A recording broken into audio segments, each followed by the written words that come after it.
Après la mort de son célèbre mari, le 3 octobre 2021, Dominique Tapie a décidé d'écrire un ouvrage sur lui. Il s'intitule Bernard, la fureur de vivre et paraîtra le 22 mars prochain aux éditions de l'Observatoire.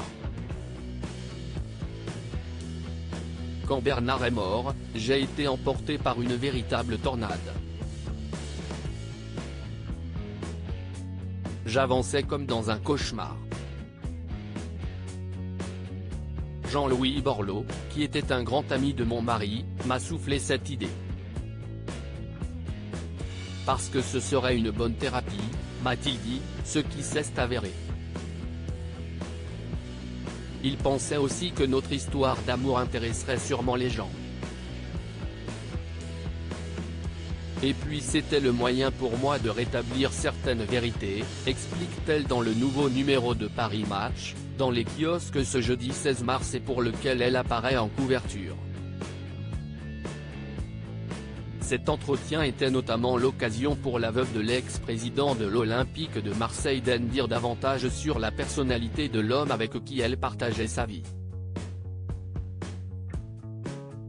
Une personne qui suscitait autant de haine que d'amour, écrit le magazine. Avant que Dominique Tapie ne partage cette opinion, il ne laissait personne indifférent, si est-il vrai.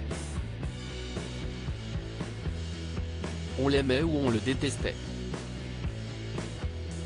Mais quand il entrait dans une pièce, on ne voyait que lui.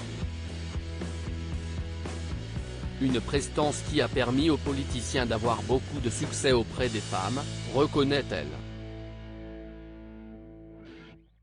Mais elle avait sa technique bien à elle pour le détourner de toutes ses tentations. Je débarquais à l'improviste dans ses bureaux quand je sentais qu'il y en avait une qui s'approchait de trop près. Du piquant dans notre couple. Dominique Tapie précise également qu'il était, autant l'un que l'autre, très jaloux et exclusif. On était toujours sur le qui-vive, ce qui, je dois dire, mettait du piquant dans notre couple. Elle s'est notamment souvenue de ce jour où Bernard Tapie lui a fait une crise de jalousie, sous morphine et à 2 h du matin, il a quand même réussi à faire une scène au médecin. « Qu'est-ce ce que tu fous là toi ? J'ai bien vu que tu tournais autour de ma femme. » Pour rappel, ils ont eu 2 enfants ensemble, Laurent, né le 7 octobre 1974, et Sophie, née le 20 février 1988. Il s'était dit oui le 23 mai 1987, au cours d'un somptueux mariage organisé à Corfou, en Grèce. L'intégralité de l'interview de Dominique Tapie est à retrouver dans Paris Match, numéro du 16 mars 2023.